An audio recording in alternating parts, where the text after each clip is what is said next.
Caio, o tal da unção. Tem uma pergunta aqui falando, porque o cara falou que tá cheio de avivamento, você confirmou, então. Unção. Ai, Caio, eu tô cheio de tanta unção. Mas não é porque ele tá ungido, não. Ele tá de saco cheio. Claro, eu entendi. Ele tá de saco cheio. Ele encheu, foi o saco da tal da unção. Né? Unção é outra coisa, gente. Ô, Caio, eu tô frequentando uma igreja onde se unge por qualquer motivo. Sei. Doenças, problemas conjugais, financeiros. Unge-se o carro, a casa. É que o pessoal unge mais do que usuário de motel unge, né? É porque no motel você tá mais trabalhando, mas né? O cara unge, tem que dar uma ungida ali, tem que passar um óleo. Mas tem que impor as mãos. Mas dependendo da pessoa, você até deixa o óleo, você já vai direto ligando no motor. Tem gente que já vem com unção natural, né? Já vem ungida, não precisa fazer mais nada. Você olha e fala, meu Deus. Esses são os melhores, são aqueles que carregam uma unção natural. Já vem pronta. Unção em si. Isso. Tem gente que já tá ungida. Fora isso, meu amigo, eles podem fazer uma parceria com a Johnson & Johnson. Isso. Para inventar o Alfa e Ômega, que é o ungidor crente. Para jogar na cabeça do povo.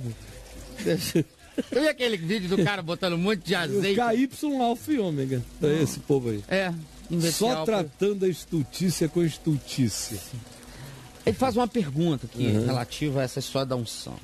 Eu gostaria de saber, Caio, se a unção com óleo é para os nossos dias e qual o significado dela? Obrigado. Bom, eu unjo com óleo, acho que vou ungir a vida inteira, eu só não unjo a granel, né?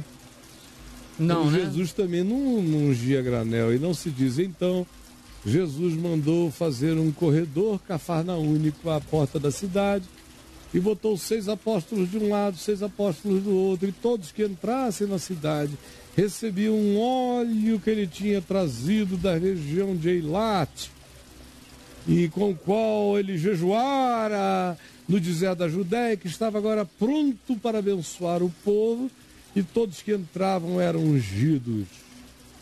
Assim como não há nada sobre isso, não há nada sobre nada que se pretenda fazer sistemático na vida de Jesus.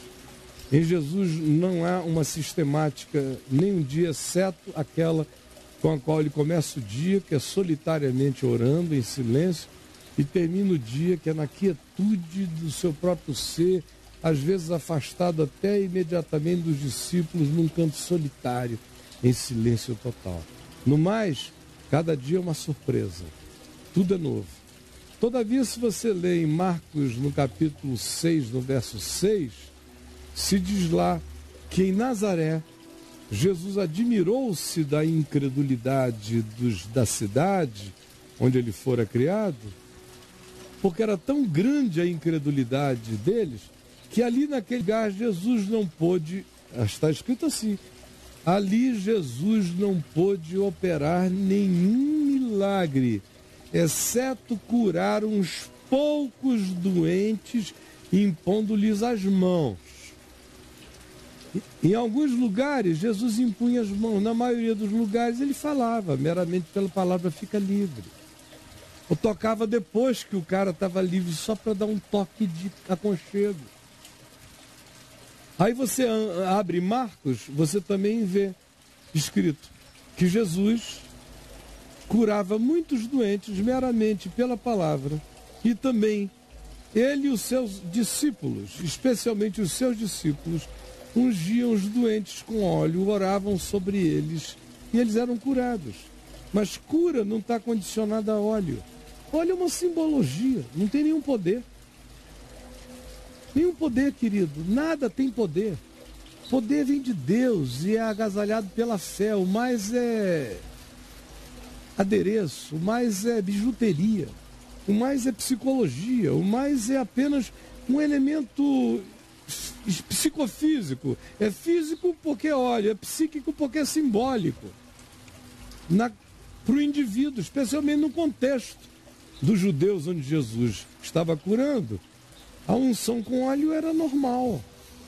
Ele está sendo apenas alguém que aproveita a interiorização da simbologia local e trata com aquilo porque não tinha nada contrário ao espírito mais puro, simples e não fetichista.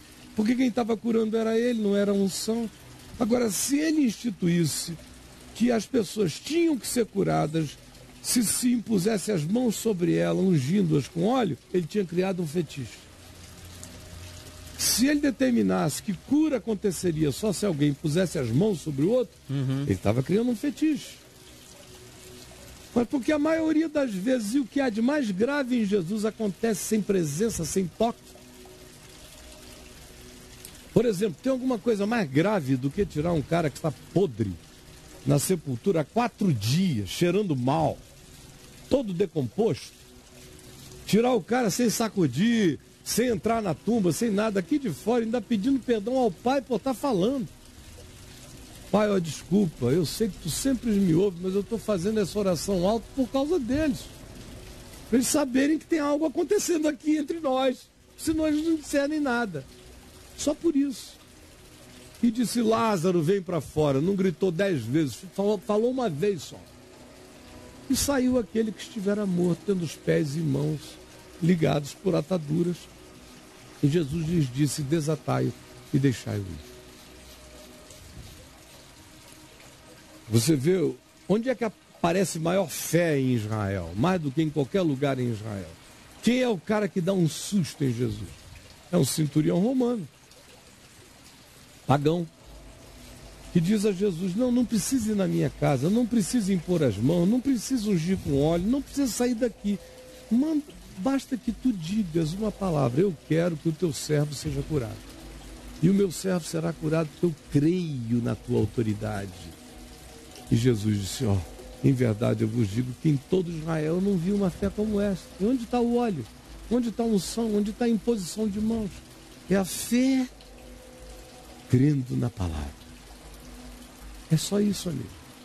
O resto, se for institucionalizado, sistematizado e mandar que você faça todo dia, toda hora, ou com certa regularidade, ou que em certas circunstâncias Deus só vai agir se você fizer de um determinado modo ritual, começou a magia negra, o feitiço, seja ele feito em nome de Satanás, em nome de Jesus, ou em nome da galinha pretinha, amarelinha, rosadinha, seja lá do que você queira. Porque a macumba é a minha ignorância. A macumba é a minha burrice. A macumba é a minha idiotice. A macumba é o meu fetiche. A macumba é a minha superstição. A macumba sou eu que crio, com elementos ou sem elementos, com as ignorâncias da minha percepção, com os misticismos das minhas pagãs interpretações.